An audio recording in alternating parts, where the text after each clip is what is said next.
Let's first welcome filmmaker, author, environmental advocate, Philippe Cousteau.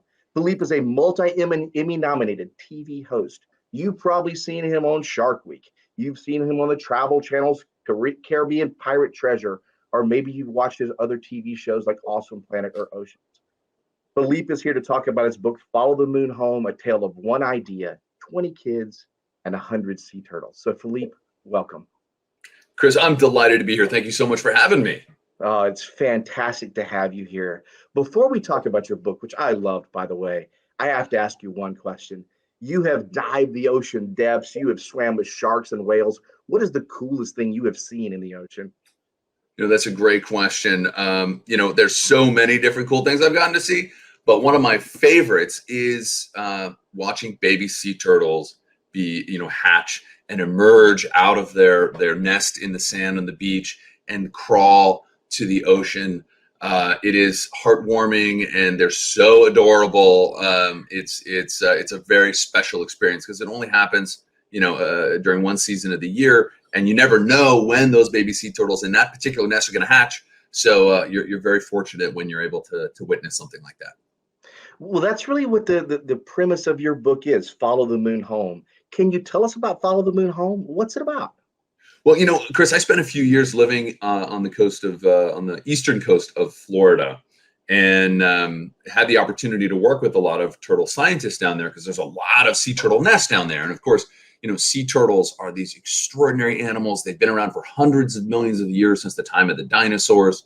And they're under threat from a lot of different factors. Of course, it won't be a surprise, but a lot of times it has to do with people.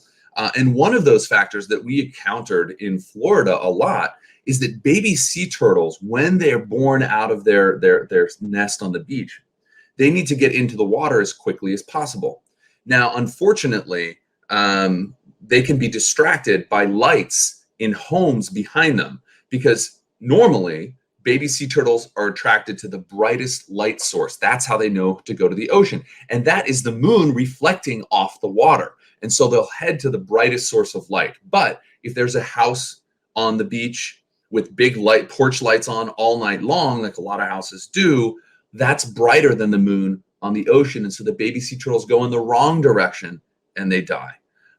So for me, having experienced and witnessed that, and then learning about different programs and projects, oftentimes that are started by kids in those communities to get people to turn the lights off or to use red light bulbs, which the sea turtles can't see, in their homes, I was inspired to write this book, Follow the Moon Home, because my experience working with young people through my organization, Earth Echo International, has taught me that kids can change the world when they're kids. They don't have to, be grown-ups. In fact, kids are really the ones that inspire and change the world, much more in many cases than grown-ups. So I wanted to write that story because I was inspired by it, and I hope kids are too.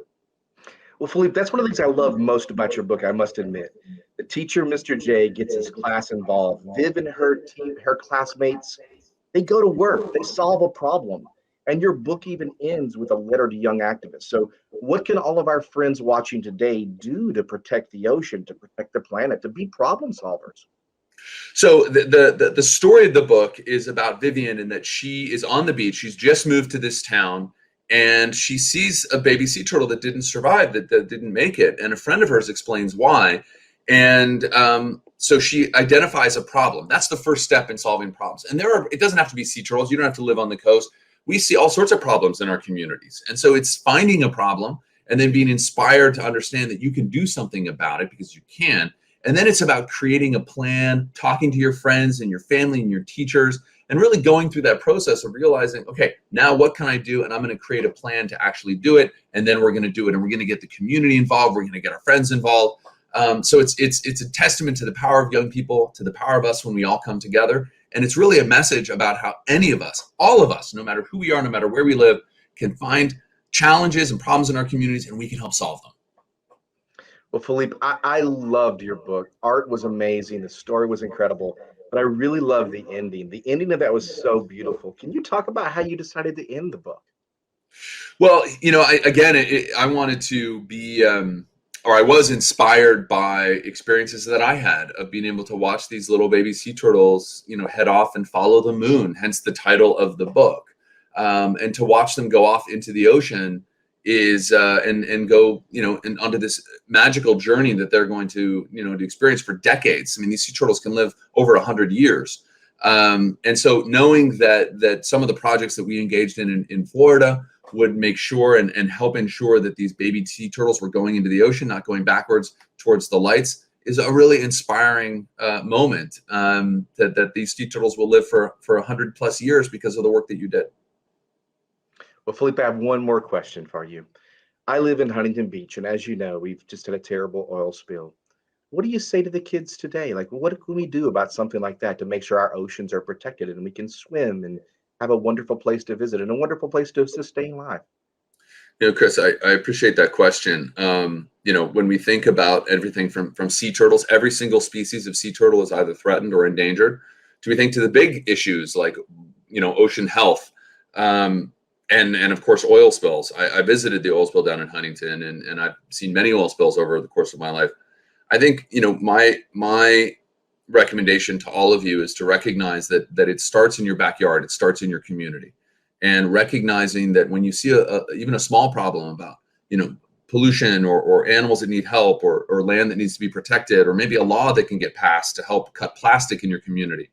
Those kinds of things are campaigns and efforts that you can make and that you can take that have a real positive impact on the world. And that's what's going to solve this problem, is all of us coming together and all of us recognizing we can't sit back and expect someone else to fix the problem, that we have to be part of it. And that when we are part of it, it is the most exciting, empowering, wonderful thing. There's a lot of problems in the world. Even young readers, early readers that we work with, kids, they know this, right? And so we have the power to change it. You have the power to change it. And that's the message at the end of the day, is we don't have to just sit back and be worried about the world and anxious and afraid, or we can actually take action and solve problems and build a better world together. And that's a hopeful, wonderful, exciting thing we can all be a part of. Well, Philippe, thank you so very much. I'm curious, have you read your book to your young child? Oh, many, many times. I've got a 2-year-old daughter, Vivian. We read, and actually, the name Vivian she's named after her in the book. So we've read that book many, many times. Well, enjoy that time. Read with her closely. Thank you. Every day. Thanks, Chris. Appreciate it. Philippe, thank you.